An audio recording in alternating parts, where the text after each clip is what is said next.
welcome to this virtual career fair. I'm glad you joined us today. My name's Melissa Graham.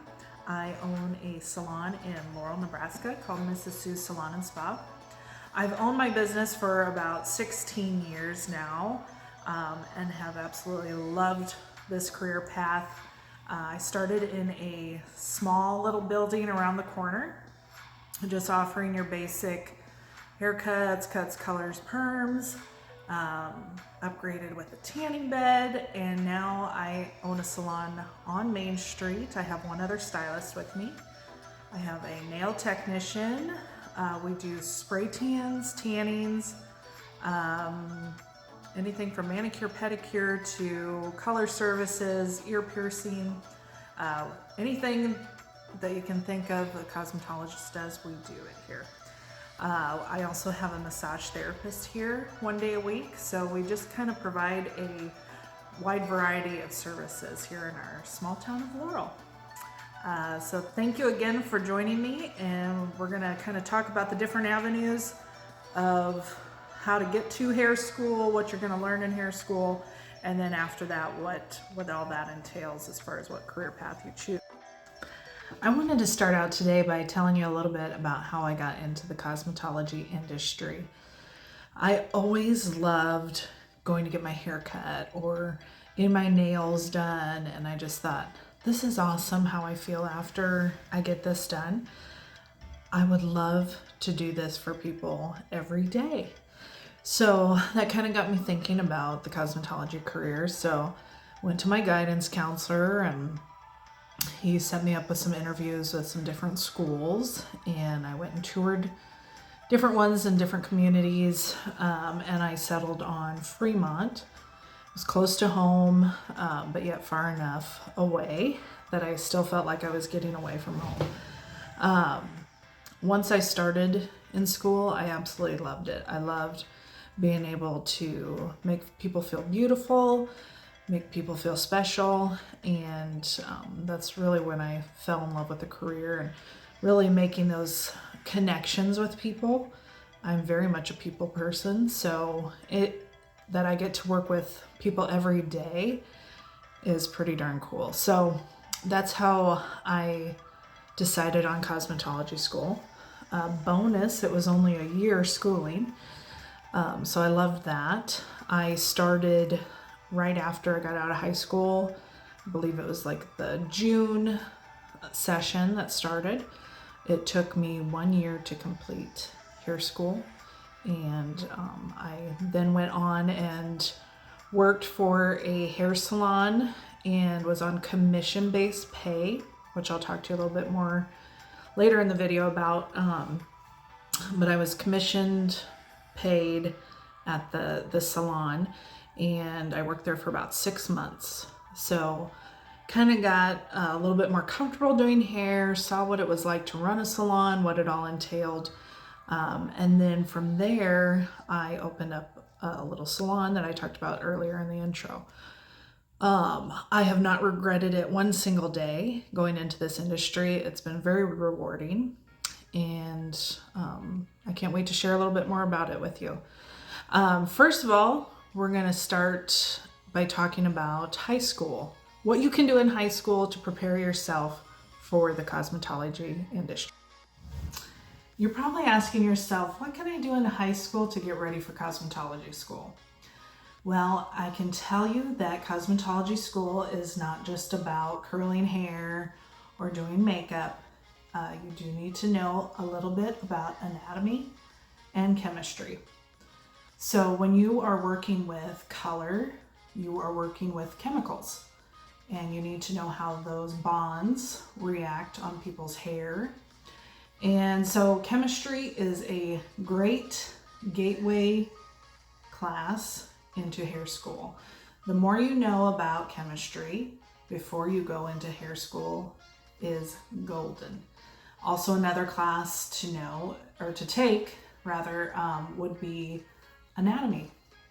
So again, you're not just working on your hair, you're working on scalps, you're working on the shape of the head.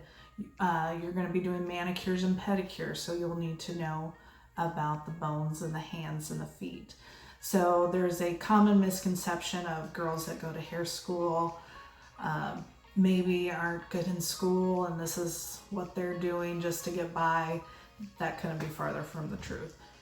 You do need to know about anatomy and chemistry. So I would encourage you to take an anatomy or chemistry or both of them.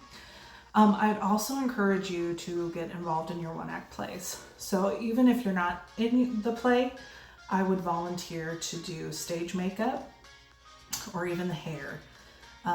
The more you can practice on people, the better. Now's the time to pick your cosmetology school.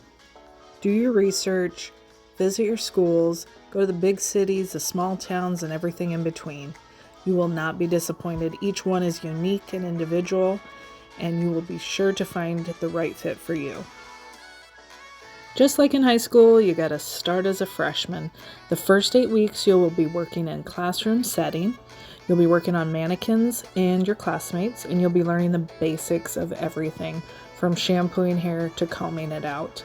The rest of your time, you'll be a senior. You'll be in a salon setting 85% of the time, and then another 15% will be in the classroom, continuing your education there.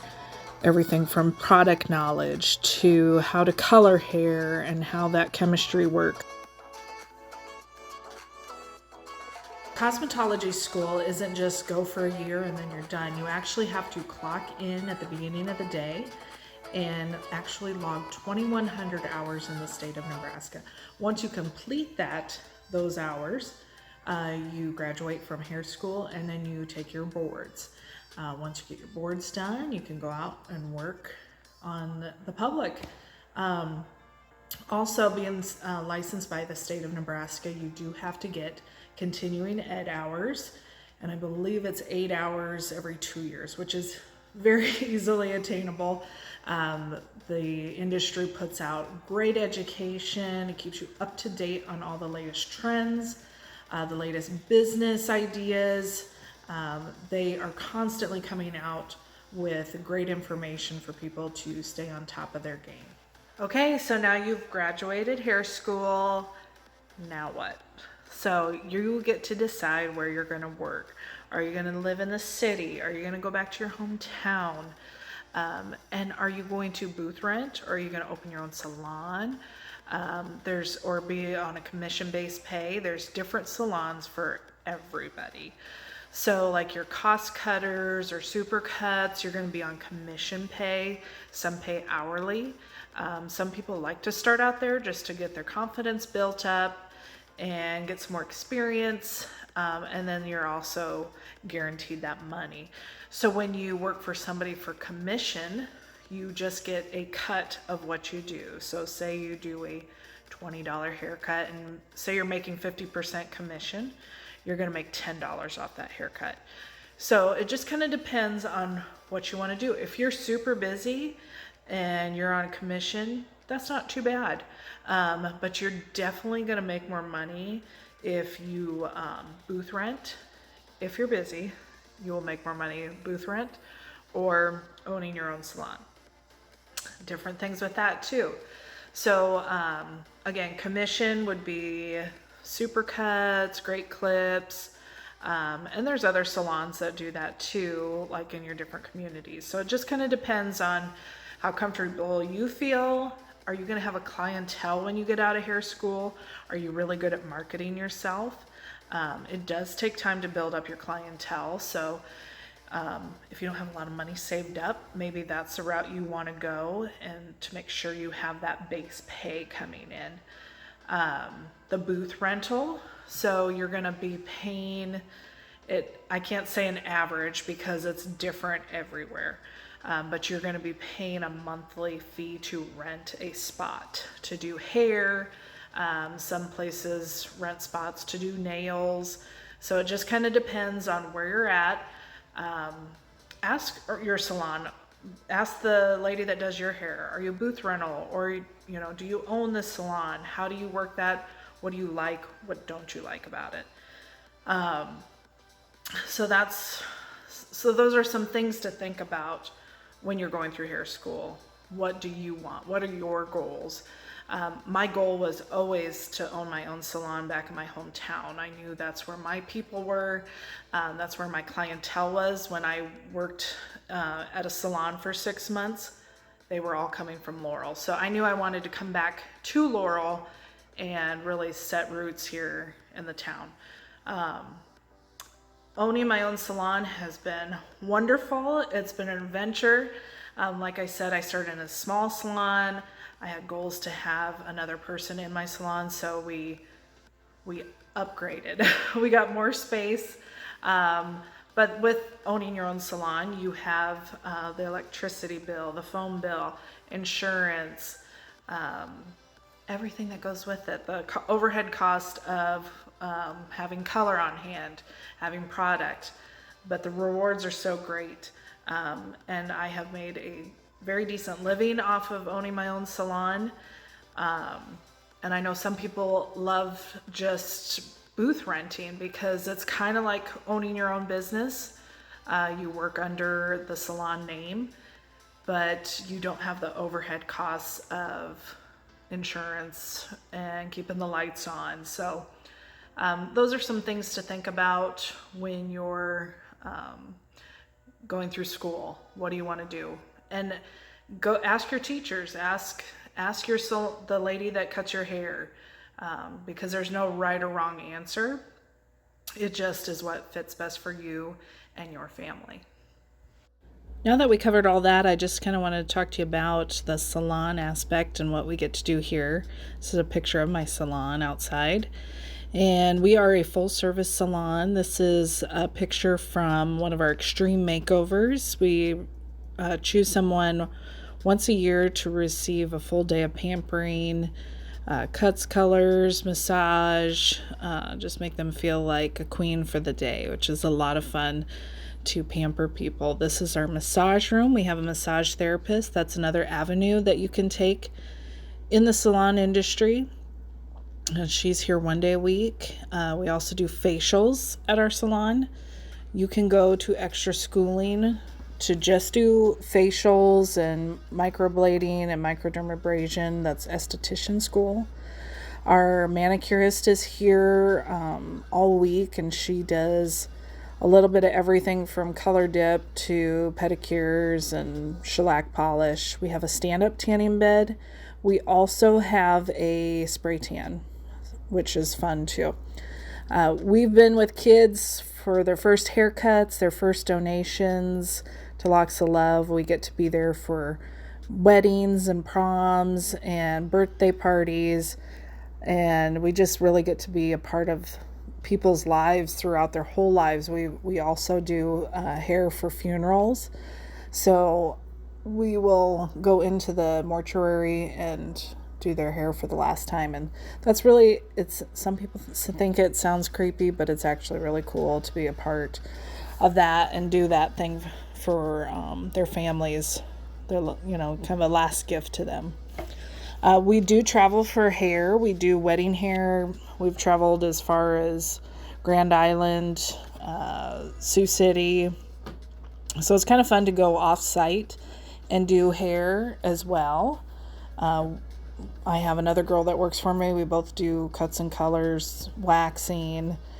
It's just fun because it's always changing and it's never the same on one person.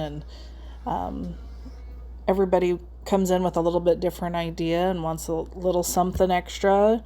And we can do different colors.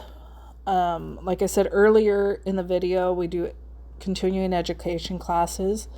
And this is fun because we get to find out the latest tools, the latest trends, and they're constantly changing up our products and color. And we've just had such a good working relationship with the other salons in our town, which is fun because we get to do fun projects with each other and come together as a community. And really, we've rallied together and done some really cool projects. So thank you so much for sticking with me the last 15-20 minutes here. I appreciate you guys taking the time to be with me today.